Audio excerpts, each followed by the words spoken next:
Me llamo Alba Moreno, tengo 28 años. Ojalá nunca hubieras nacido. Mi padre dijo eso en mi fiesta de cumpleaños. Delante de 43 personas. Las velas de la tarta aún ardían. Nadie se movió. Nadie dijo una palabra. Mi madrastra, Marta, asintió como si él acabara de confirmar el pronóstico del tiempo. Mi hermanastra, Sofía, me apuntó con el móvil a la cara y siguió grabando. Eso fue hace 4 meses. Desde entonces, no he levantado la voz. No he llorado delante de nadie. Pero hice algo que provocó que mi padre me llamara 17 veces en una noche. Y en la llamada número 18, su voz ya no era de ira, era de súplica. Antes de continuar, por favor, tómate un momento para darle a me gusta y suscribirte, pero solo si esta historia resuena de verdad contigo. Deja un comentario con la ciudad en la que vives y la hora que es donde estás. Ahora, déjame llevarte a 3 días antes de mi cumpleaños, la noche en que descubrí para qué era realmente la fiesta. Necesito que entiendas algo sobre la familia Moreno antes de que nada de esto tenga sentido. Mi padre, Javier Moreno, 58 años. Hombros anchos, voz de barítono, del tipo de hombre que entra en una habitación y espera que la gente se organice a su alrededor. Desde que era niña, él era el centro de cada comida navideña, cada reunión familiar, cada decisión. Nadie cuestionaba a Javier.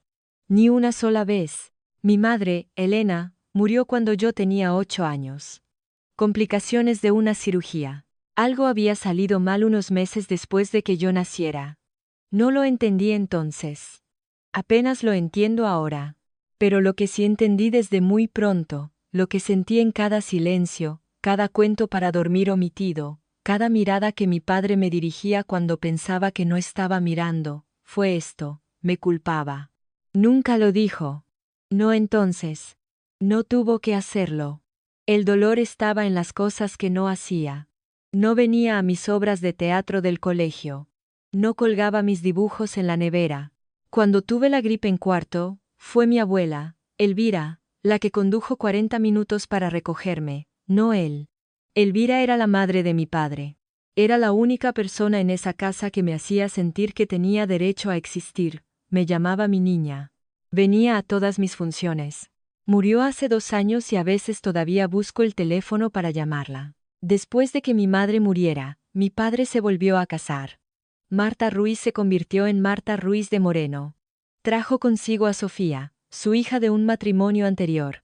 Sofía era 4 años más joven que yo, rubia, parlanchina instantáneamente y para siempre, la favorita. Me trasladaron a la habitación más pequeña de arriba. Las fotos de mi madre se quitaron. Las de Marta se pusieron. Y eso fue solo el principio. Hace 4 años, mi padre perdió su trabajo en una empresa de logística. Dijeron que eran recortes. Nunca buscó otro. Para entonces, yo ya era enfermera en el hospital comarcal. Turnos de 12 horas, rotando noches, el tipo de cansancio que se instala en tus ojos y nunca se va. Cuando llegó el primer aviso de la hipoteca, Javier lo dejó en la encimera de la cocina sin decir palabra. Marta lo mencionó en la cena como si comentara el tiempo. Quizá alguien debería encargarse de esto, dijo. Me miró a mí. Así que me encargué. La hipoteca, la luz, el agua, el IBI, el seguro de hogar. 1.800 euros al mes. Directamente de mi nómina. Establecí pagos automáticos para no tener que pensar en ello. Me dije que era temporal. Javier encontraría un trabajo, las cosas se equilibrarían. No lo hicieron. En cambio, Marta se puso cómoda. Descubrió que mi tarjeta de crédito tenía una tarjeta adicional, una que de alguna manera había convencido a Javier de que le permitiera usar. Empecé a ver cargos que no reconocía: un abrigo de 250 euros para Sofía, zapatos, un bolso, luego un bolso de diseño de 1.000 euros cargado a la cuenta 3 semanas antes de mi cumpleaños. Cuando lo mencioné, Javier me despachó con 4 palabras. Es tu hermana, Alba. No lo era, pero dejé de corregirle hacía años. Lo que me mantenía callada era una promesa. En sus últimas semanas, Elvira me tomó la mano y dijo: mantén unida a esta familia, mi niña. Se desmoronarán sin ti. Le creí. Pensé que si seguía proveyendo, si seguía apareciendo, si seguía siendo la responsable, eventualmente me verían. Eventualmente mi padre me miraría y vería algo más que a la hija que le quitó a su esposa. Estaba equivocada, pero ese bolso de 1.000 euros, esa fue la primera grieta. 3 noches antes de mi cumpleaños, llegué a casa a la 1 de la madrugada después de un doble turno. La casa debería haber estado a oscuras. No lo estaba. Un hilo de luz se colaba por debajo de la puerta de la cocina, y podía oír voces, bajas, cautelosas, del tipo que usas cuando no quieres que te oigan. Me detuve en la escalera, conteniendo la respiración. La voz de Marta llegó primero, clara como el cristal. Lo anunciaremos en su cumpleaños. 40 personas. Si dice que no delante de todos, parecerá una egoísta. Si dice que sí, problema resuelto. La voz de mi padre era más lenta. Y si monta una escena, entonces haces lo que deberías haber hecho hace años, la interrumpió. Me apoyé en la pared. Mi uniforme de enfermera todavía estaba húmedo por el trabajo. Me temblaban las manos, y no por el frío. Estaban hablando de mis ahorros, 45.000 euros, 6 años de horas extra, turnos en festivos, vacaciones perdidas, cada céntimo que tenía que no iba a la hipoteca, las facturas y los cargos de la tarjeta de crédito de Marta. Sofía estaba prometida. Ni siquiera lo sabía hasta ese momento. Y querían mi dinero para pagar su boda. Sin pedirlo, sin esperarlo, sin planificarlo, en una emboscada, con público invitado. Se lo debe a esta familia, dijo Marta. No había ni rastro de duda en su voz. Es hora de cobrar. Retrocedí por la escalera, paso a paso. Mi corazón latía tan fuerte que estaba segura de que podían oírlo. Pero no lo hicieron. Me senté en mi cama en esa pequeña habitación durante 2 horas. No lloré. Me quedé mirando al techo y pensé en cada pago, cada cena silenciosa, cada vez que me tragué un no por miedo a lo que pasaría si lo decía. Algo cambió esa noche. Todavía no sabía qué era, pero se había puesto en marcha. A la mañana siguiente, me senté en mi coche en el aparcamiento del hospital e hice la llamada que llevaba 2 años posponiendo. Margarita Caballero, 64 años, abogada especialista en derecho inmobiliario, la mejor amiga de mi abuela durante 3 décadas. Elvira solo había mencionado su nombre una vez en sus últimos días, con una voz tan baja que casi no la oí. Si alguna vez necesitas entender lo que te he dejado. Había susurrado Elvira, llama a Margarita. Había anotado el número en el reverso de un ticket de la compra y lo había metido en mi cartera. Allí había permanecido, intacto, durante el funeral de Elvira, durante 2 años de facturas, silencio y una casa que nunca sentí como mía. Margarita respondió al segundo tono. Alba Moreno, dijo, como si me hubiera estado esperando. Tu abuela me dijo que llamarías algún día. Necesito saber qué me dejó, dije, creo que necesito saberlo ahora. Ven a mi despacho. Hay cosas que tu abuela quería que supieras cuando estuvieras lista. Hizo una pausa. ¿Estás lista? Creo que sí. Entonces lo prepararé todo. Tenía una cita reservada para ti la semana que viene. Después de la cena de tu cumpleaños. Pase lo que pase, primero tengo que superar el sábado. Esa tarde, Sofía me encontró en la cocina. Levantó la mano izquierda, moviendo un anillo de diamantes que no había visto antes. ¿Me ayudarás con la boda? Sonrió. Papá dice que tienes algunos ahorros. Miré el anillo, miré su cara. No había malicia en ella. Realmente creía que mi existencia era para financiar la suya. Eso era peor. Hablamos luego, dije. No sabía que tenía Margarita para mí. Pero sabía una cosa. Lo que fuera que Elvira había dejado, lo había dejado por una razón. Mi abuela era una mujer meticulosa. Muy meticulosa. Déjame decirte lo que significan 45.000 euros para una enfermera. Significan 6 años de coger los turnos en festivos que nadie quería. Navidad, Nochevieja, Reyes. Significa comer sobras en la sala de descanso en lugar de salir a comer. Significa conducir un coche con 300.000 kilómetros porque la letra mensual de uno nuevo habría ralentizado mis ahorros. Ese dinero era mi salida. La entrada para un pequeño piso propio. Una vida que no giraba en torno a transferencias automáticas a una casa donde nadie me daba las gracias. Si entregaba ese dinero para la boda de Sofía, empezaría de cero a los 28 años sin nada que mostrar por una década de trabajo. Sin red de seguridad, sin futuro, solo una bonita boda que había ayudado a pagar y un asiento al fondo de la iglesia. Pero lo que más me dolía no era el dinero, era el patrón. A los 18, solicité una beca de enfermería, matrícula completa. Me la concedieron, la carta llegó en un sobre blanco, dirigida a mí, y nunca la vi. Me enteré 2 años después cuando una antigua profesora lo mencionó en el supermercado. No aceptaste esa beca, Alba. Eras la candidata principal.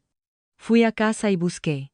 Encontré el sobre abierto en el cajón del escritorio de mi padre, metido detrás de viejas declaraciones de la renta. Lo había leído. Nunca me lo dijo. Cuando le confronté, ni siquiera se inmutó. No estabas preparada, dijo. Habrías fracasado. Pagué mis estudios de enfermería, endeudándome, trabajando de noche en un bar, durmiendo 4 horas por noche durante 3 años. Cada vez que construía algo, él encontraba una manera de quitármelo. Esta vez, decidí no darle la oportunidad. En la familia Moreno, Javier era el hermano mayor. Eso significaba algo. En nuestra familia, el hermano mayor no solo lideraba, dictaba. Decidía quién era generoso, quién era egoísta, quién era leal y quién era difícil. El resto seguía la corriente porque era más fácil que discutir. Mi tío Raúl fue el único que se resistió. Era el hermano menor de Javier, un carpintero, un hombre callado, con manos como papel de lija, del tipo que usa 10 palabras cuando otros usan 100. Hace 5 años. En Nochebuena, Raúl miró a través de la mesa y dijo: Javier, eres demasiado duro con esa chica. Eso fue todo. Una frase. Javier no gritó. No sé. Javier no gritó. Simplemente dejó de invitar a Raúl a las cosas. Dejó de devolverle las llamadas. En 6 meses, Raúl fue borrado de las reuniones familiares como si nunca hubiera existido. A eso me enfrentaba. No solo a mi padre, sino a toda la estructura familiar construida sobre su versión de los hechos. 2 días antes de la fiesta, Marta empezó a hacer llamadas. La oía en el pasillo, con el altavoz puesto, llamando a tías y primos uno por uno con el mismo guión preparado. Alba ha estado tan difícil últimamente. No quiere ayudar. Javier le da, y ella solo coge. Llamó a la tía Patricia, a la prima Ana, incluso a un viejo amigo de la universidad de mi padre. Sembrando las semillas, construyendo la narrativa antes de que yo tuviera la oportunidad de contar mi versión. Entonces mi teléfono sonó. Era la tía Patricia. Cariño, ¿qué está pasando? Tu padre dice que les estás dando problemas. Me quedé en mi habitación, con el teléfono pegado a la oreja, y me di cuenta de que el juicio ya se había celebrado. El veredicto estaba dado, y a mí ni siquiera me habían permitido testificar. Entré en esa cena de cumpleaños ya condenada. La única pregunta era si aceptaría la sentencia. La noche antes de mi cumpleaños, me quedé en el baño mirándome al espejo durante mucho tiempo. Círculos oscuros bajo mis ojos por una semana laboral de 56 horas. El pelo recogido en un moño que no me había molestado en rehacer. Mi uniforme todavía olía a antiséptico. Esto, pensé, es a lo que se parece el desgaste. No es un gran evento, sino 1000 pequeños cortes. 1000 momentos en los que alguien dice: no eres suficiente, sin usar las palabras. La voz de Marta atravesó la pared. Estaba al teléfono otra vez. Podía oír el eco diminuto del altavoz desde el dormitorio principal. Siempre ha estado celosa de Sofía. Ya sabes cómo es. Algunos niños simplemente no son agradecidos. Pegué la oreja a la pared. No pude evitarlo. Javier le ha dado todo, continuó Marta. Un techo, comida, estabilidad, y ni siquiera puede hacer esto por su hermana. Sinceramente, no sé qué pensaría Elena. Elena, el nombre de mi madre, usado como un arma por Marta. Apoyé las manos contra la pared. Cerré los ojos por un segundo, solo uno. Quería abrir la puerta y gritar. Gritar hasta que los vecinos oyeran. Gritar hasta que alguien en esta casa finalmente entendiera cómo me sentía. Pero no lo hice, porque gritar era lo que esperaban. Gritar era para lo que Marta había preparado a 43 testigos. La hermanastra difícil e ingrata montando una escena. Me aparté de la pared, me senté en el borde de mi cama y pensé en lo que Elvira solía decir. La fuerza silenciosa, mi niña. Deja que ellos griten. Tú mantente firme. Y eso es lo que hice. Elegí un vestido para mi cumpleaños. Y me mantuve firme. Sábado por la noche, en el Asador El Roble, un restaurante de gama media en la zona este de la ciudad con paredes de ladrillo visto y cálidas luces colgantes. Javier había reservado el comedor privado. 43 personas. Entré con el único vestido bonito que tenía, azul marino, de corte sencillo. Me había rizado el pelo, me había puesto pintalabios. Por primera vez en meses, quería sentirme como alguien a quien valía la pena celebrar. La sala bullía de conversaciones. Manteles blancos, velas, copas. Una pancarta colgaba en la pared del fondo. Feliz cumpleaños, Alba. Alguien había encargado una tarta. De chocolate, mi favorita. Por un momento, me permití creer que era real. Entonces noté la disposición de los asientos. La mesa principal, la que estaba justo debajo de la pancarta, tenía 5 sillas. Javier en la cabecera, Marta a su derecha, Sofía junto a Marta, Daniel Gómez, el prometido de Sofía, a su lado, y un lugar vacío para el amigo de la universidad de Javier. Mi nombre estaba en una tarjeta en una mesa más pequeña cerca de la puerta de la cocina en mi propia cena de cumpleaños. Cogí la tarjeta y me senté sin decir palabra. La gente me saludaba al pasar.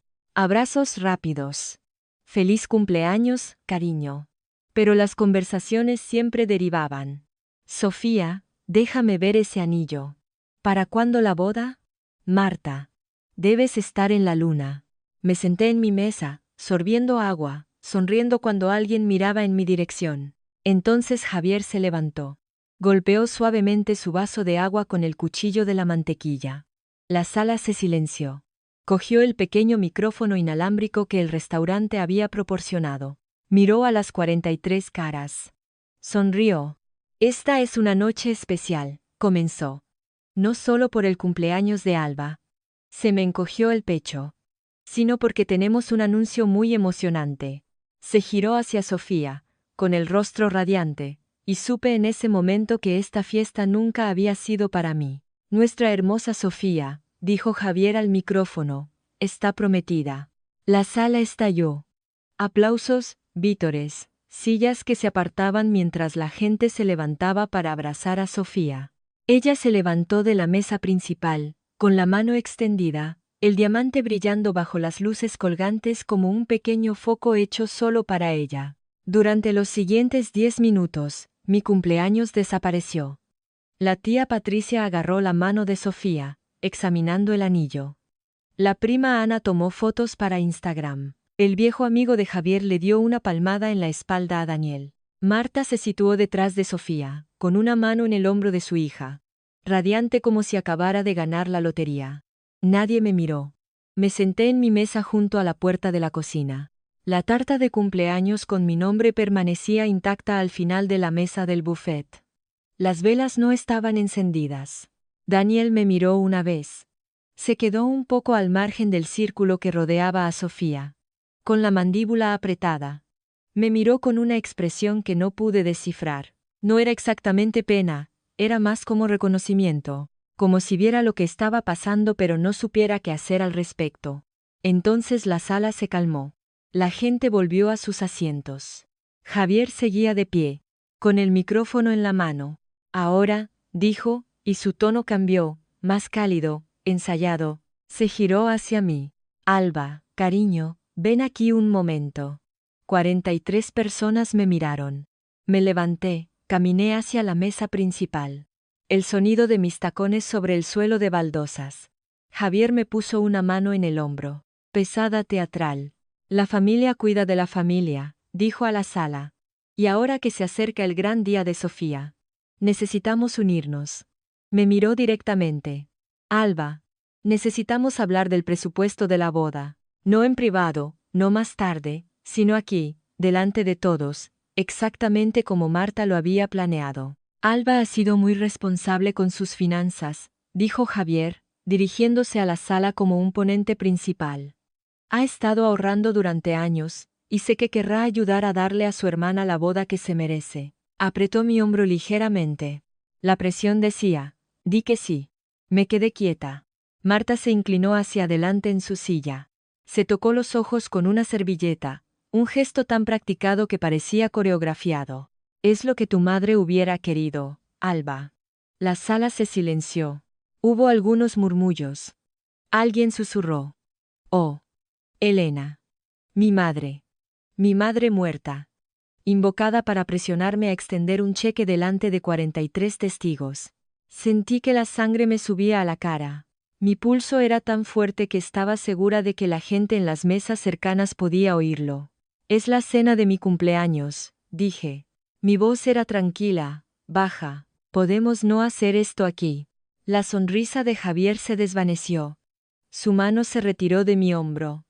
Otra vez no. Siempre dices en otro momento, Alba, nunca ahora. Y nunca cuando realmente importa. Su voz subió de volumen. No era un grito. Javier nunca gritaba. Mandaba. Te he dado un hogar, una familia. 20 años de paciencia, ¿y no puedes hacer esto? La sala contuvo la respiración. Los tenedores se posaron, las servilletas se quedaron quietas. La tía Patricia miraba fijamente su plato. La prima Ana agarraba su vaso de agua. Sofía sacó su teléfono, inclinando la pantalla hacia mí. Un pequeño punto rojo parpadeaba en la esquina. Grabando, miré el punto rojo. Miré a Sofía. Su pulgar flotaba sobre la pantalla. Por un segundo, su mano vaciló como si estuviera a punto de bajarla. Pero no lo hizo. Javier se acercó.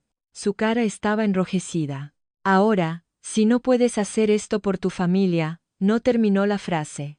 No, dije, antes de que pudiera. No voy a dar mis ahorros, papá. Ese dinero es para mi futuro. La sala pareció vibrar. Alguien inspiró bruscamente en la parte de atrás. Podía sentir 43 pares de ojos en mi piel como lámparas de calor. Javier se quedó inmóvil. Su mandíbula se apretó. Sus ojos se volvieron planos. Como si un interruptor se hubiera accionado. Me miró fijamente durante lo que pareció un minuto. Probablemente fueron 5 segundos. Luego lo dijo. Ojalá nunca hubieras nacido. No gritado, no susurrado, simplemente dicho como si leyera una línea de una factura. Con certeza, con finalidad. La sala no jadeó, se congeló. El sonido simplemente abandonó el espacio. Todo lo que podía oír era el suave tintineo de los platos desde la cocina detrás de la pared. La música instrumental que salía de los altavoces del techo de repente sonaba grotesca, como alguien tocando una flauta en un accidente de coche. La tía Patricia dejó su tenedor muy lentamente. Marta no dijo nada. Solo miró a Javier, luego a mí, y asintió. Un asentimiento pequeño y firme, como si hubiera estado esperando esta frase durante años. El teléfono de Sofía seguía apuntando a mi cara. Su mano temblaba ahora, pero no lo bajó. Daniel, detrás de Sofía, apartó su silla de la mesa, no para levantarse, solo para crear distancia. Su expresión se había vuelto tensa, cerrada, la de un hombre recalculando algo que ya había decidido. Sentí que algo se rompía en mi pecho. No un estallido, sino una fisura, como el hielo en un estanque a principios de la primavera. Silencioso, profundo, del tipo de grieta que no se ve desde la superficie. Miré a mi padre. Miré alrededor de la sala a las personas que oyeron esas palabras y eligieron el silencio. Y tomé una decisión. No lloré, cogí mi servilleta de la mesa, la doblé una vez, 2 veces, y la coloqué cuidadosamente junto a mi vaso de agua intacto. Miréalo solo una vez más. 43 personas. Algunas mirando sus platos. Algunas mirando a Javier. Unas pocas me miraban a mí.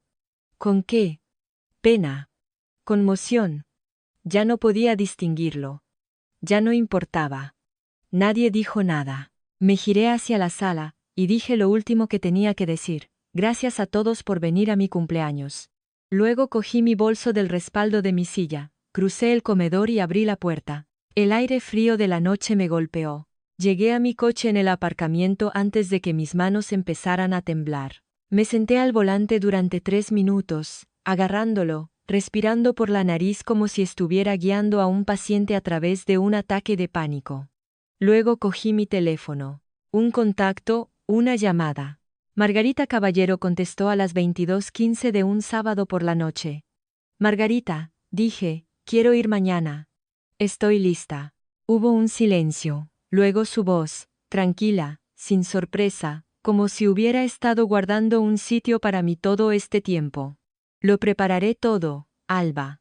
A las 9, colgué. Todavía no sabía lo que significaba todo. No sabía que había dejado Elvira, o por qué Margarita había estado esperando mi llamada durante 2 años. Todo lo que sabía era que mi abuela nunca hacía nada sin una razón. Era meticulosa con sus recetas, su jardín y sus llamadas de los domingos. También lo sería con esto. Giré la llave en el contacto y salí del aparcamiento. No miré el restaurante en el espejo retrovisor, ni una sola vez. 6:30 de la mañana. La casa estaba en silencio. Había hecho las maletas la noche anterior. Una maleta. Una bolsa de viaje. Solo las cosas que eran mías. Ropa, mi título de enfermería enmarcado, una foto de Elvira y yo en la feria del pueblo cuando tenía 11 años. Dejé todo lo demás. Bajé las bolsas por las escaleras en 2 viajes, saltándome el tercer escalón que crujía por costumbre. Nadie se movió. Los ronquidos de Javier resonaban desde detrás de la puerta del dormitorio principal. Marta probablemente todavía tenía puesto su antifaz para dormir. En la mesa de la cocina, me senté y abrí mi portátil. 15 minutos de trabajo meticuloso y silencioso. Primero, transferí mis ahorros a una nueva cuenta en un banco diferente. Cada céntimo. Segundo, llamé a la línea automática de la compañía de tarjetas de crédito y cancelé la tarjeta adicional, con efecto inmediato. Tercero, confirmé el contrato de alquiler de un estudio a 10 kilómetros de distancia. Lo había visto la semana anterior durante mi hora de almuerzo sin decírselo a nadie, 35 metros cuadrados. Limpio, mío. Antes de irme, dejé un único sobre en la encimera de la cocina. Dentro había 4 años de extractos bancarios. Cada pago de la hipoteca, cada prima de seguro, cada factura de servicios, cada cuota del IBI, resaltados, sumados, fechados. 90.000 euros. Todo de mi cuenta. Todo para esta casa. Sin carta, sin explicación, sin te lo dije. Solo los números. Me subí la cremallera de la chaqueta, cogí mis bolsas y me dirigí a la puerta principal. El pasillo todavía estaba oscuro. La casa olía a los aceites de lavanda de Marta y a alfombra vieja. Había vivido aquí durante 20 años. La había estado pagando durante 4. Giré el pomo. Salí y cerré la puerta detrás de mí. El clic fue suave, definitivo.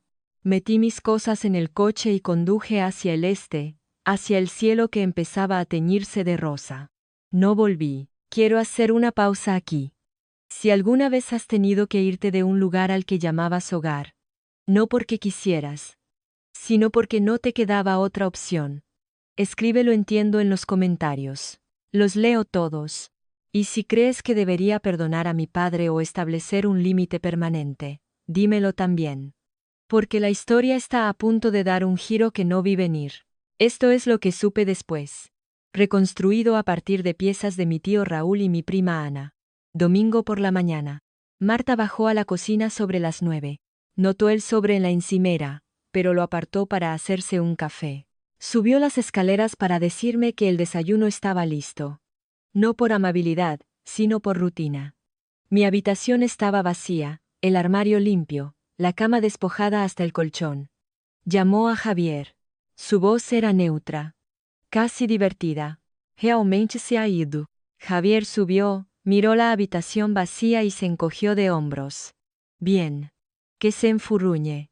Volverá para el viernes. Bajó y encendió la televisión. Sofía se despertó poco después. Cogió su teléfono y abrió su aplicación bancaria. La tarjeta de crédito adicional. Rechazada, bloqueada, cancelada. Me llamó. Buzón de voz. Volvió a llamar. Buzón de voz. Entró en el salón. Con el teléfono en la mano. Mi tarjeta no funciona. ¿Qué ha hecho Alba? Javier la miró. Está montando un numerito. Se le pasará. Marta encontró el sobre de nuevo en la encimera. Lo cogió, lo sopesó en la mano, y lo volvió a dejar sin abrirlo. Probablemente una nota de despedida dramática, dijo. No le daré esa satisfacción. Para el lunes por la tarde, Javier me había llamado 4 veces, yendo directamente al buzón de voz cada vez. Dejó un único mensaje.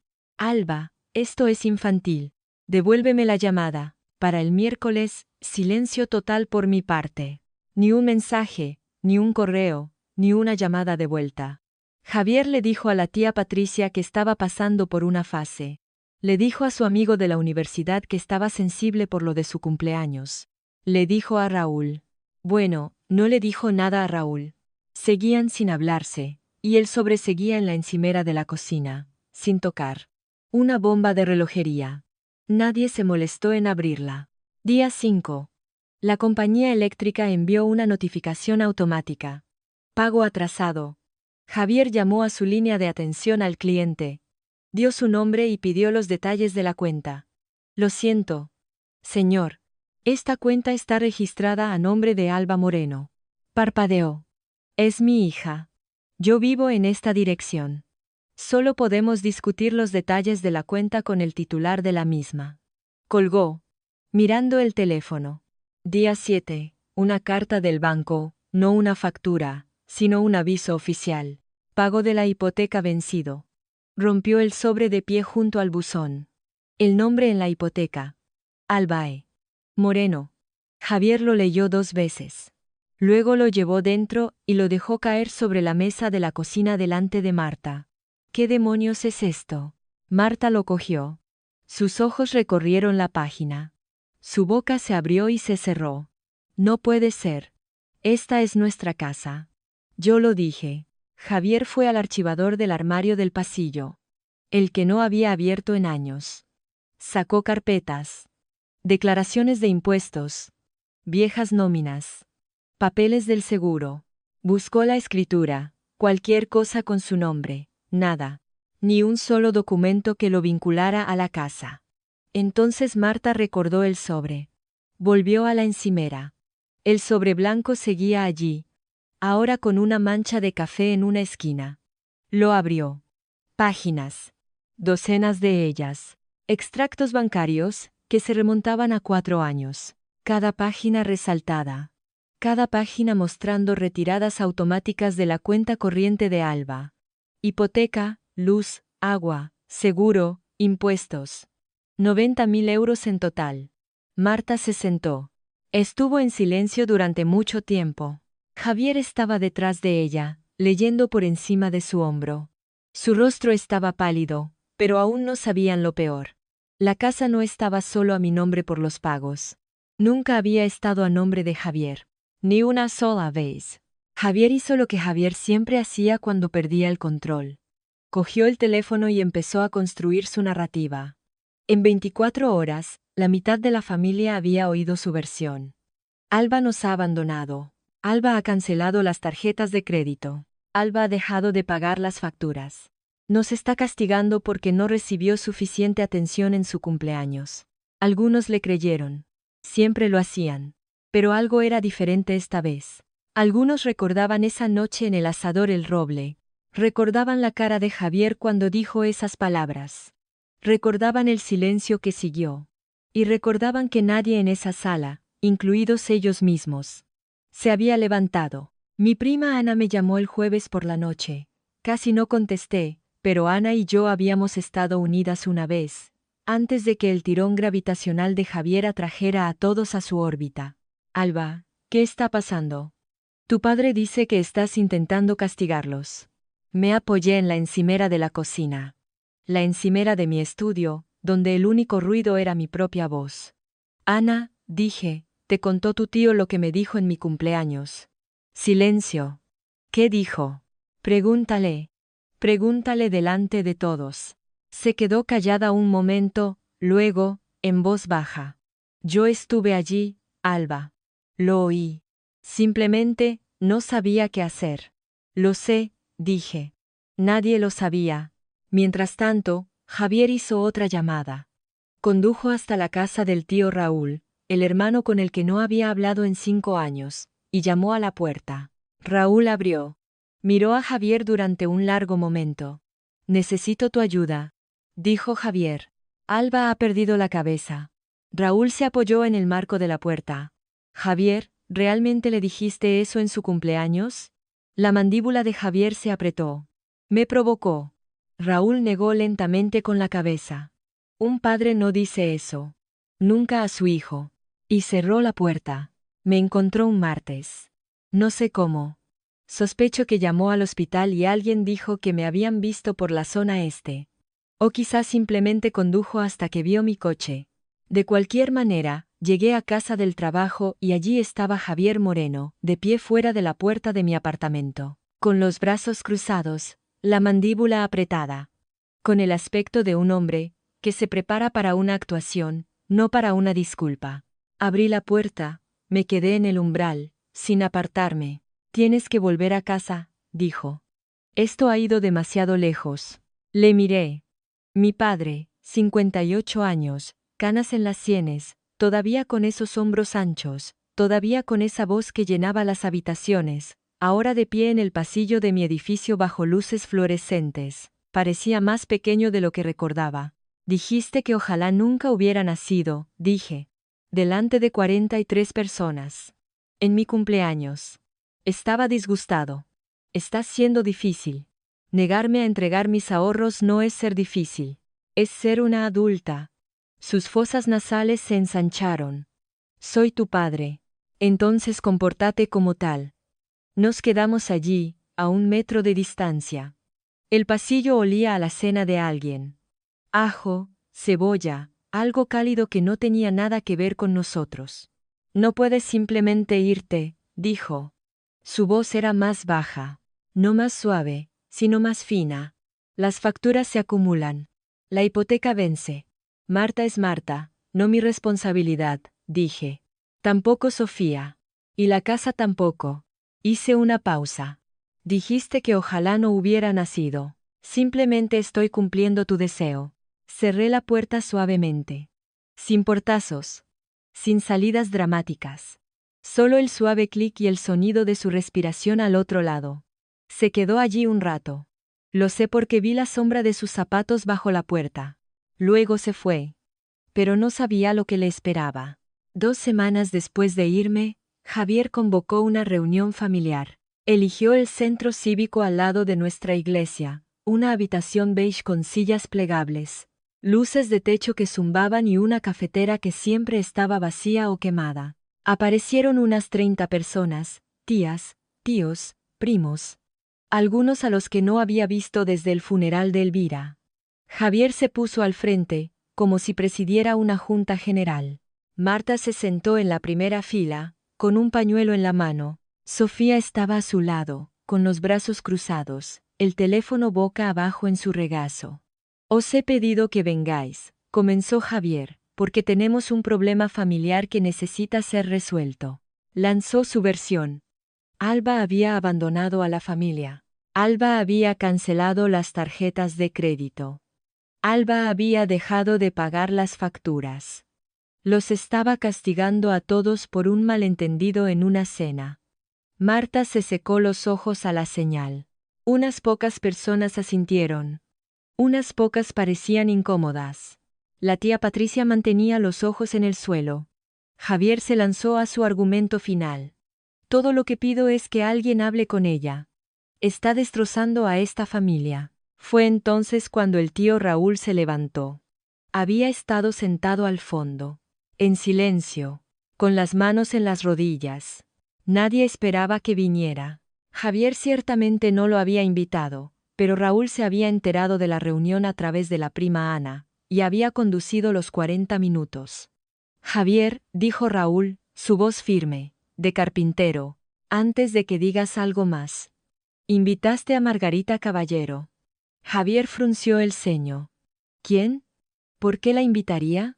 Se abrió una puerta lateral. Entró Margarita Caballero. 64 años, con una chaqueta gris, gafas de leer en una cadena alrededor del cuello, un maletín de cuero bajo el brazo. Asintió una vez a Javier. Señor Moreno, estoy aquí en nombre de su hija. Hizo una pausa. Y de su madre. La sala quedó en silencio. Margarita no tenía prisa. Colocó su maletín en la mesa plegable del frente, lo abrió y sacó un único documento enfundado en plástico transparente. Mi nombre es Margarita Caballero. Soy abogada especializada en Derecho Inmobiliario y Sucesiones. Fui la asesora legal de Elvira Moreno durante 23 años y su amiga durante más tiempo. Puso el documento plano sobre la mesa.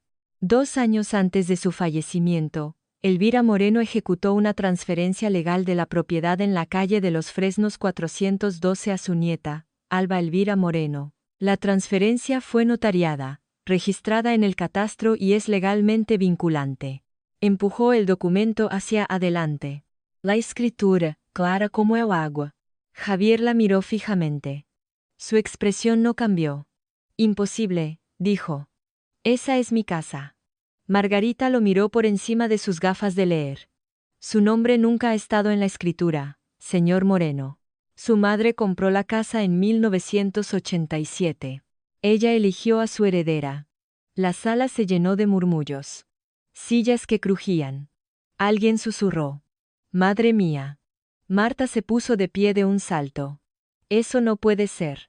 Hemos vivido allí durante años. Han vivido allí como residentes permitidos, dijo Margarita. No como propietarios. La mano de Javier se aferró al borde de su silla. Mi madre nunca haría esto a mis espaldas. Raúl se levantó. Había estado callado hasta ahora. Lo hizo. Javier. Su voz era baja pero sólida. Yo estuve allí. Fui testigo de la firma. La sala se giró hacia Raúl. 30 caras recalculando. Javier miró a su hermano. Tú lo sabías. Mamá me pidió que estuviera allí. Dijo que eventualmente lo entenderías. Raúl tragó saliva. También dijo que probablemente no lo harías. La boca de Javier se abrió. No salió ningún sonido. Marta agarró la mano de Sofía. Sofía se la quitó de un manotazo. Y Margarita, tranquilamente, metió la mano en su maletín y sacó el siguiente archivo. Además, continuó Margarita, desenvolviendo un grueso fajo de papeles con pestañas, durante los últimos 4 años, Alba Moreno ha pagado personalmente la totalidad de la hipoteca, el seguro de hogar, el impuesto sobre bienes inmuebles y todos los gastos de servicios públicos de la propiedad en la calle de los Fresnos 412. Extendió las facturas sobre la mesa como un croupier repartiendo cartas. Hipoteca, 1. 400 euros al mes. Seguro, 380 euros al trimestre. IBI, 4.200 euros al año. Servicios públicos, un promedio de 600 euros al mes. Se ajustó las gafas. Un gasto personal total de aproximadamente 90.000 euros. Todo documentado. Todo desde la cuenta corriente personal de Alba. Esta vez la sala no murmuró. Se quedó en silencio. El tipo de silencio en el que puedes oír a alguien tragar saliva a 3 filas de distancia. La tía Patricia, la mujer que me había llamado para preguntarme por qué le estaba dando problemas a mi padre, se llevó la mano a la boca. Ana, la prima, miraba la mesa. Sus ojos estaban húmedos. Un tío del fondo se inclinó hacia adelante. ¿Ha estado pagando toda la casa? Todo este tiempo. Sí, dijo Margarita. Y durante ese mismo periodo. Una tarjeta de crédito adicional, vinculada a la cuenta de Alba, fue utilizada para compras personales por otros miembros del hogar. Esos cargos también fueron pagados por Alba. El rostro de Marta se puso blanco. No rojo de vergüenza. Blanco, agotado. Vivía allí gratis, espetó Marta. Era su contribución.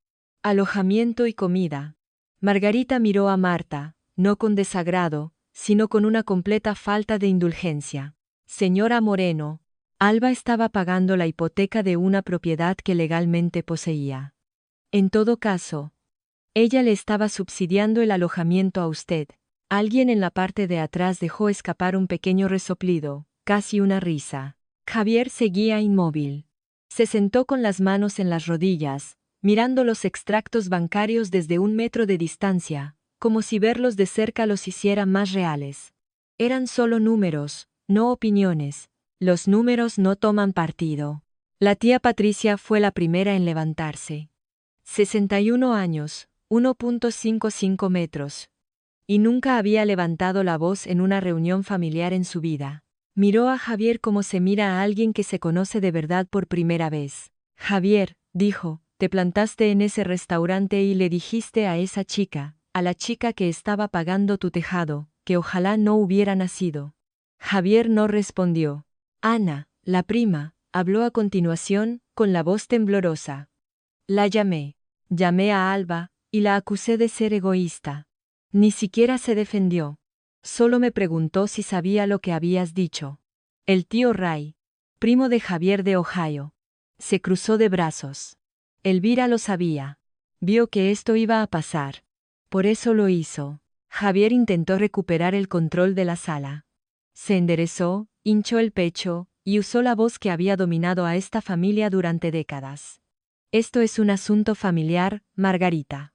Creo que deberías irte. Margarita cerró su maletín suavemente. Se me pidió que presentara un archivo. El archivo ha sido presentado. Asintió una vez. Buenas noches. Salió por la puerta lateral. Sin drama. Sin últimas palabras. Solo una mujer que había hecho exactamente lo que había venido a hacer. La puerta se cerró. Javier miró alrededor de la sala. 30 caras. Ni una sola estaba de su lado. Raúl se sentó, con los brazos cruzados. Patricia negó con la cabeza. Ana se frotó los ojos. Marta agarró la muñeca de Sofía. Nos vamos. Sofía retiró el brazo. No, dijo Sofía. Solo una palabra, en voz baja, pero la cabeza de Marta se giró hacia su hija como si la hubieran abofeteado. Sofía. He dicho que no, mamá. Fue la primera vez que oí que Sofía le negaba algo a Marta. Yo no estaba en esa sala, pero Raúl me lo contó todo después.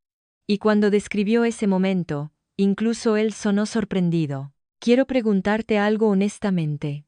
Si estuvieras en mi lugar ahora, sabiendo todo lo que sabes, ¿le darías a Javier una segunda oportunidad, o cortarías por lo sano? Escribe segunda oportunidad o límite en los comentarios. Los leo todos y me encantaría saber tu opinión. Ahora déjame contarte lo que decidí, porque no fue sencillo. 2 días después de la reunión familiar, Margarita envió una carta oficial a Javier y Marta. Un aviso de 60 días para desalojar la propiedad en la calle de los Fresnos 412. La carta estaba mecanografiada en papel con membrete, enviada por burofax. Cada línea era legalmente precisa, procesalmente correcta, y estaba completamente dentro de mis derechos como propietaria. No la envié yo. No incluí una nota personal. Margarita se encargó de ello. Como siempre hacía las cosas. Por la vía correcta. Esa noche, Javier me llamó 17 veces. Las llamadas de la 1 a la 10 fueron de pura rabia. Lo sé porque escuché los mensajes de voz a la mañana siguiente en orden, como capítulos de un libro del que ya conocía el final. ¿Te crees que esto es gracioso? Esta es mi casa familiar. Eres una ingrata. Clic. Las llamadas de la 11 a la 15 cambiaron. Más tranquilas. La ira empezaba a resquebrajarse. Y debajo había algo más frágil. Desesperación. Alba. Podemos hablar de esto. Solo dile a Margarita que retire la carta. Lo arreglaré. Me disculparé. ¿Es eso lo que quieres? La llamada 16 fue silencio. 28 segundos de nada. Luego colgó. La llamada 17. La última. La voz de Javier estaba despojada de todo. Sin autoridad. Sin actuación. Alba, por favor. ¿A dónde vamos a ir? Me senté en el borde de mi cama en mi estudio. Con la luz de la mañana entrando por la ventana. El café enfriándose en mi mesita de noche. Escuché ese último mensaje de voz 2 veces. No sentí victoria. No sentí satisfacción ni regocijo ni ninguna de las cosas que crees que sentirás cuando la persona que te ha herido finalmente se quiebra. Sentí algo más tranquilo, como dejar una bolsa que has estado cargando durante 20 años, y darte cuenta de lo doloridos que tienes los hombros. Guardé el mensaje de voz, apagué el teléfono y me fui a trabajar. Tenía un turno de 12 horas. Los pacientes me necesitaban. Eso no había cambiado. 3 días después, llamó Sofía. Casi no contesté, pero algo me hizo pulsar el botón verde. Quizá el recuerdo de ella apartando la mano de Marta en esa sala de la iglesia. Quizá la curiosidad. Alba. Su voz era espesa, forzada. Había estado llorando. Por favor, podemos hablar. Estoy escuchando. Si perdemos la casa, mi boda, todo, se está desmoronando todo. Puedes decirle a Margarita que pare. Me apoyé en la encimera. Fuera, el hijo de un vecino daba vueltas en su bicicleta. La normalidad se sentía extraña. Sofía, ¿has visto el video que grabaste esa noche? Silencio. ¿Qué video? En el restaurante. Me apuntaste con el teléfono mientras papá decía esas cosas. No lo vayaste. No dijiste, papá, para. Simplemente grabaste. Más silencio. Más largo esta vez. No era mi intención. Lo sé, dije. Ese es exactamente el problema. Nunca tienes intención de nada. Las cosas simplemente suceden a tu alrededor y tú dejas que pasen. Podía oír su respiración, entrecortada e irregular. No estoy haciendo esto para castigarte, Sofía. Necesito que entiendas que no estoy castigando a papá. No estoy castigando a Marta. He terminado de prenderle fuego a mi vida para mantener a otros calientes. Pero, ¿a dónde vamos a ir? Esa ya no es una pregunta que yo deba responder. Una larga pausa. Podía oír la voz de Marta al fondo, baja, urgente, indicándole a Sofía qué decir a continuación. Me tengo que ir, dije. Alba, espera. Sofía, te deseo lo mejor. De verdad. Pero esta conversación ha terminado. Colgué, puse el teléfono boca abajo sobre la encimera. Fue el final más suave que pude dar, y aún así, fue una de las cosas más difíciles que he hecho nunca. Pero no fue la última llamada que recibí esa semana. La llamada llegó el viernes por la noche. No reconocí el número. Casi lo dejo pasar al buzón de voz. Pero ya había escuchado suficientes mensajes de voz para toda una vida. Así que contesté. Alba, soy Daniel. Daniel Gómez. Dejé el cartón de comida para llevar del que estaba comiendo. El prometido de Sofía. Nunca habíamos hablado solos, ni una sola vez. Sé que esto es inesperado, dijo. Su voz era cuidadosa, medida, la de alguien que ha pasado días planeando esta llamada. Solo quería decir algo, y sentí que te lo debía, decirlo directamente. Te escucho. Estuve en el restaurante esa noche. Vi lo que pasó. Respiró hondo. Debería haber dicho algo. Debería haberme levantado. No lo hice. Y lo siento. Me quedé mirando la pared de mi apartamento. Una fina grieta recorría el yeso cerca del techo. Tenía que decírselo al casero. Gracias, Daniel. Hay más. Otra pausa. He visto cómo te trataba tu familia. No solo esa noche, sino los meses anteriores. La forma en que Marta hablaba de ti cuando no estabas. La forma en que Javier se atribuía el mérito de cosas que ahora sé que tú pagaste. Su voz se quebró. Sinceramente, Alba, estoy reconsiderando muchas cosas. Sentí un pinchazo en el pecho, no de dolor, sino de algo mucho más raro. Reconocimiento. Eso es entre tú y Sofía, dije en voz baja. Lo sé. Lo sé. Pero quería que supieras que alguien en esa sala te vio. Y lo que hizo tu padre estuvo mal. Por primera vez desde la noche de mi cumpleaños. Me picaron los ojos. Parpadeé 2 veces. Con fuerza. Gracias, dije de nuevo, y lo dije en serio de una manera que no podría haber expresado con palabras. Colgamos. Me senté en silencio durante un rato. Alguien me había visto. Después de todo, alguien finalmente me había visto. Semana 3. Javier y Marta se mudaron de la calle de los Fresnos 412. No porque se hubieran cumplido los 60 días. Todavía tenían tiempo, sino porque la hipoteca estaba vencida. La factura de la luz estaba en proceso de cobro. Y Javier no se atrevía a llamar para pedirme que pagara por una casa que ahora sabía que no era suya. El tío Raúl los acogió, preparó el dormitorio de invitados, hizo espacio en el garaje para las cajas de Javier, cocinó la cena la primera noche sin decir mucho. Así era Raúl. Práctico por encima de sentimental. Pero tenía una regla. Podéis quedaros, le dijo a Javier. Pero no pronunciarás su nombre de esa manera bajo mi techo. Javier asintió. No discutió. Según Raúl, fue la primera vez en décadas que Javier aceptaba las condiciones de su hermano menor sin rechistar. Para entonces, toda la familia lo sabía. La presentación de Margarita en la iglesia se había extendido por la red de los Moreno como una onda expansiva. La tía Patricia llamó para disculparse. La prima Ana envió un largo mensaje que terminaba con: debería haber dicho algo esa noche. Siento mucho no haberlo hecho. Otros 4 o 5 parientes se pusieron en contacto. Algunos avergonzados, otros llorosos, algunos solo mensajes cortos. Pienso en ti, Marta. Mientras tanto, probó una táctica diferente. Hizo una larga y emotiva publicación en Facebook sobre cómo su vengativa hijastra la había echado de su casa. Etiquetó a 6 miembros de la familia y añadió un emoji llorando. La publicación duró 2 horas. La prima Ana respondió con una captura de pantalla del extracto bancario.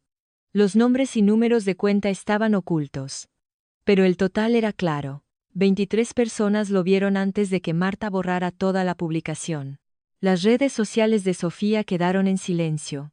Su Instagram, normalmente actualizado 3 veces al día, no mostró nada por primera vez en años. El silencio de ese rincón era más ensordecedor que cualquier cosa que pudiera haber publicado. Margarita le entregó el segundo sobre en una mañana gris de miércoles. Lo había guardado durante 2 años. Sellado, escrito a mano, con instrucciones específicas de Elvira, incluso sobre el momento. Dale esto a Javier solo después de que sepa la verdad sobre la casa. Elvira lo había sabido. Había sabido cómo se desarrollaría esta historia. Quizá no los detalles, pero sí la forma, la inevitabilidad. Raúl me contó lo que pasó después. Javier estaba solo en el dormitorio de invitados de Raúl. Margarita había dejado el sobre en la puerta principal con Raúl, quien lo subió y lo dejó en la mesita de noche. «De mamá», dijo Raúl. «Margarita dice que quería que lo tuvieras cuando estuvieras listo». Javier miró el sobre durante 1 hora antes de abrirlo. La carta tenía 2 páginas. La caligrafía de Elvira, pulcra, ligeramente inclinada hacia la derecha. Igual que en sus tarjetas de recetas y felicitaciones de cumpleaños. Nunca leí la carta entera. Javier nunca se la mostró a nadie, pero Raúl lo vio después, y las partes que Javier finalmente repitió en fragmentos durante las semanas siguientes fueron suficientes para que me hiciera una idea. Elvira escribió que amaba a su hijo. También escribió que lo había visto castigar a una niña por un dolor del que ella no tenía la culpa. La culpas por Emily, escribió. Pero Emily murió amándoos a los dos. No castigas a la que queda por el dolor a la que perdiste. Explicó por qué me había dado la casa a mí, no como un castigo, sino como una protección. Alba es la única en esta casa que sabe amar sin llevar la cuenta. También es la única que nunca exigirá lo que se le debe. Así que me estoy asegurando de que lo consiga, lo pida o no. Javier se sentó en esa habitación durante mucho tiempo. Cuando bajó, sus ojos estaban rojos. No dijo una palabra. Me llamó 2 semanas después. Casi no contesté. Ya me había acostumbrado al silencio. Un buen tipo de silencio. El tipo donde tu teléfono te pertenece porque nadie le exige nada. Pero contesté. No sé muy bien por qué. Quizá porque era la primera vez que llamaba solo una vez, a una hora razonable, sin 17 intentos más. Alba. Papá. Una larga pausa. Podía oír la casa de Raúl al fondo. El tic-tac de un reloj. Un zumbido. Quizá la nevera. He leído la carta de mamá, dijo.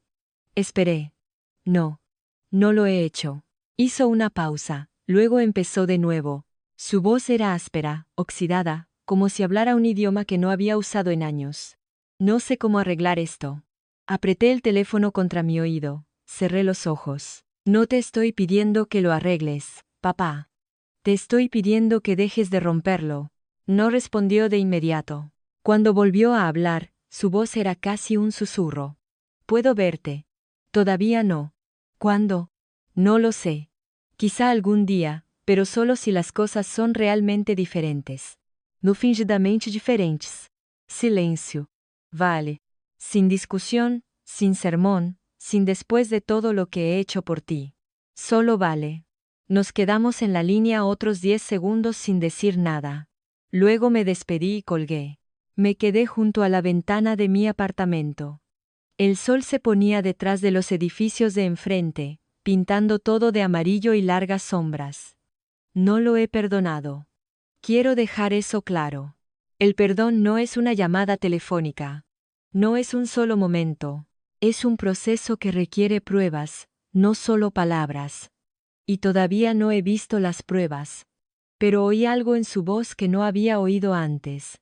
No una disculpa, sino algo más pequeño, algo que con el tiempo podría convertirse en una, o podría no hacerlo.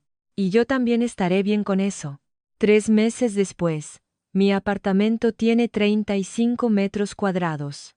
El agua caliente tarda 90 segundos en calentarse. Las paredes son tan finas que puedo oír al gato de mi vecino maullar a las 5 de la mañana. Es mío. Todavía trabajo en el hospital, todavía hago turnos de noche, todavía como sobras en la sala de descanso los martes.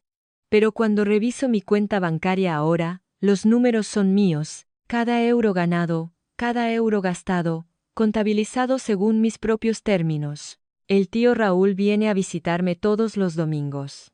Trae café del local de la calle del Olmo, se sienta en mi sofá de segunda mano, y me cuenta en qué ha estado trabajando en su taller esa semana.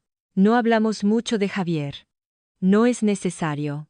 Mi prima Ana se ha convertido en una amiga inesperada, una de verdad, me envía mensajes con recetas. El mes pasado, trajo una planta de interior y una tarjeta que decía, para tus nuevos comienzos. Está en el alféizar de mi ventana, junto a la foto de Elvira.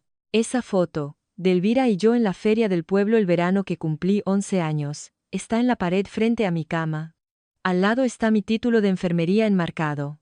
2 cosas que me gané, 2 cosas que nadie puede quitarme.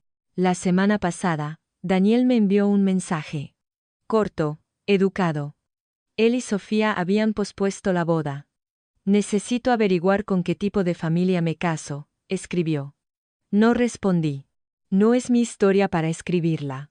Sofía no ha llamado. No sé qué piensa, qué siente. Espero que en algún lugar de ese silencio, se esté haciendo preguntas que nunca antes se había planteado, pero ese es su trabajo, no el mío. Y Javier. Envió una tarjeta de Navidad. Sin disculpas dentro, sin carta, solo mi nombre en el frente, con su letra. Alba. Solo eso. Solo mi nombre. Como si estuviera practicando decirlo sin que le temblara. No te cuento esta historia para que sientas pena por mí. Te la cuento porque quizá ahora mismo estás sentado en una casa por la que has pagado pero en la que no te sientes bienvenido, junto a personas que toman todo lo que das y deciden que no es suficiente, y mirando un teléfono lleno de mensajes de la persona que te hirió y que quiere que finjas que no pasó. Yo he estado ahí. Sé cómo suena ese silencio desde dentro. Irme no fue una venganza. Sé que algunas personas lo llamarán así. Dirán que fui fría. Dirán que debería haberlo intentado más, haber hablado, haber dado otra oportunidad, otro año, otros 100.000 euros de paciencia. Pero irme fue la primera vez que me elegí a mí misma. Y no creo que eso sea frío. Creo que es lo más cálido que he hecho nunca. No necesitas el permiso de alguien para salvar tu propia vida. No necesitas que la persona que te hirió admita que estuvo mal para que se te permita irte. No tienes que gritar ni discutir ni defender tu caso. A veces solo tienes que doblar la servilleta, levantarte y marcharte. Mi abuela me enseñó eso, no con palabras, sino con la forma en que vivió. Amaba ferozmente y planificaba meticulosamente. Y cuando veía algo mal, no hablaba. Actuaba. Una fuerza silenciosa. Si esta historia te ha llegado, quiero que sepas que no estás solo. Y no tienes que quedarte en una habitación donde nadie te ve solo porque es la única habitación que has conocido. Hay otras puertas. Y tienes permitido abrirlas. Irme no fue una venganza. Fue la primera vez que me elegí a mí misma, y tomaría la misma decisión siempre. Si has llegado hasta el final, gracias de verdad. Ahora quiero saber, ¿crees que Javier ha cambiado de verdad, o es solo un remordimiento temporal? Escribe "ha cambiado" o "temporal" en los comentarios. Los leeré todos y le daré un corazón a los que me hagan pensar. Y si quieres más historias como esta, echa un vistazo a la descripción. Hay otra esperándote.